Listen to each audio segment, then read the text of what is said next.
আমার কথা স্বাভাবিকভাবেই আপনারা জানেন, যারা আমার আলাপ আলোচনা শুনে অভ্যস্ত, যে সাধারণত সমাজ, রাষ্ট্র, রাজনীতির অসঙ্গতি নিয়ে কিছু কথা আমি বলে থাকি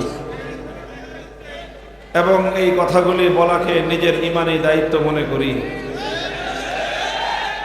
যদিও এতে অনেক মানুষ আমার উপরে বেজার হয়,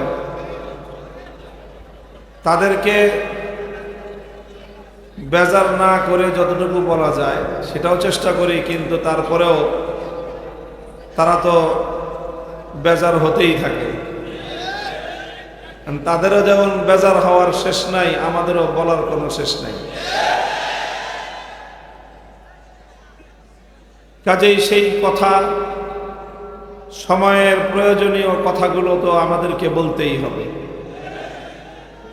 সেটা আমাদের দায়িত্ব, আল্লাহর পক্ষ থেকে প্রাপ্ত দায়িত্ব হয়ে নিয়েই আমরা এই কথাগুলি বলি। সমাজের যেখানেই অসঙ্গতি দেখা যাবে, যেখানেই ভুল বিচ্যুতি চোখে পড়বে, সেই বিষয়ে জাতিকে সতর্ক করা এটা আলেমদের সবচেয়ে বড় দায়িত্ব। মানুষের ব্যক্তিগত আখলাক, আচার আচরণ, চরিত্রে কোনো অসঙ্গতি, কোনো ত্রুটি বিচ্যুতি ব্যাপকভাবে দেখা দিলে ওলামায়ে কেরাম সেই ব্যাপারে জাতিকে সতর্ক করবেন। মানুষের পরিবারগুলোতে যদি কোনো বড় ধরনের বিচ্যুতি লক্ষ্য করা যায়, সমাজকে সতর্ক করবেন। মানুষের ব্যবসা বাণিজ্য, অর্থনৈতিক কার্যকলাপে ইসলাম বিরোধী বিভিন্ন নিয়ম নীতি যদি লক্ষ্য করা যায়, ওলামায়ে কেরাম তাদেরকে সেই ব্যাপারে সতর্ক করবেন। রাষ্ট্র এবং রাজনীতি যারা পরিচালনা করেন, তাদের ছোট্ট একটু ভুল এটা সারা দেশের সকল মানুষকে ভুলে নিপতিত করে। কাজেই তাদের সামান্য একটু ভুল ছাড় দেওয়ার কোনো সুযোগ নেই। এই জন্য তাদের ভুলগুলি আমরা বলি, চেষ্টা করি তাদের প্রতি আন্তরিকতা রেখেই বলতে। কিন্তু সমস্যা হলো যে যারা রাষ্ট্র এবং রাজনীতির সঙ্গে জড়িত, তারা আলেমদের কাছ থেকে সব কিছু শুনতে চায়, কিন্তু রাজনীতির কোনো আলাপ শুনতে চায় না। এটা হলো এই সমাজের সবচেয়ে বড় জাহিলিয়াত।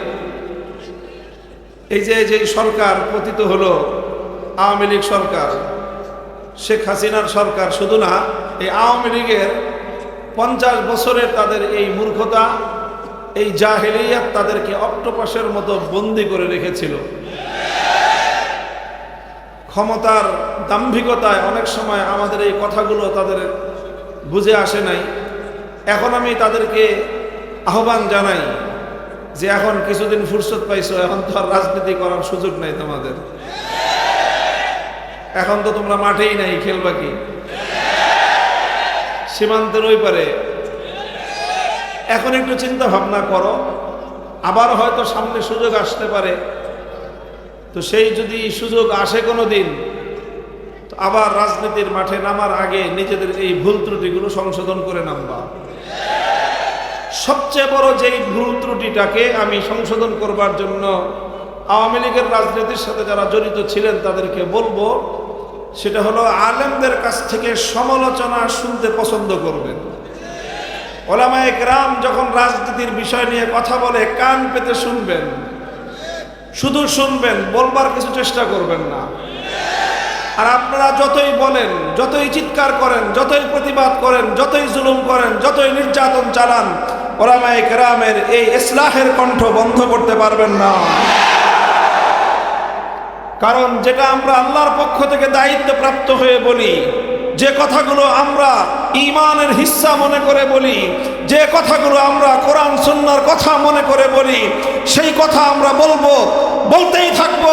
এমনকি আমাদের ঘাড়ের উপর যদি তরবারি ধারণ করা হয়, আমাদের বুকের উপর যদি বুলেটের আঘাত আসে, আমাদের বুকের উপর যদি রিভলভার পিস্তল ঠেকানো হয়, ওই মুহূর্তে আল্লাহর কোরআনের সত্য কথাগুলো বলতেই হবে, বলতেই থাকবো, বলেই যাব আমরা ইনশাআল্লাহ।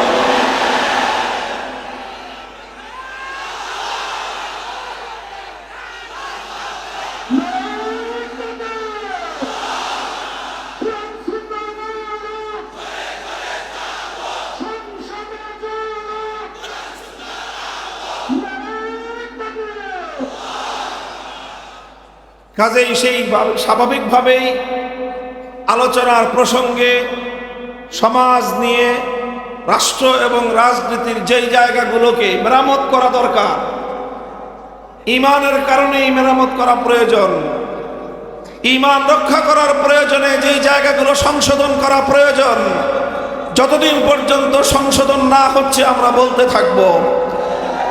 একটা পর্যায় পর্যন্ত আমরা বলবো, এরপরে কানে পানি না ঢুকলে যা করতে হয় আমরা তাই করব।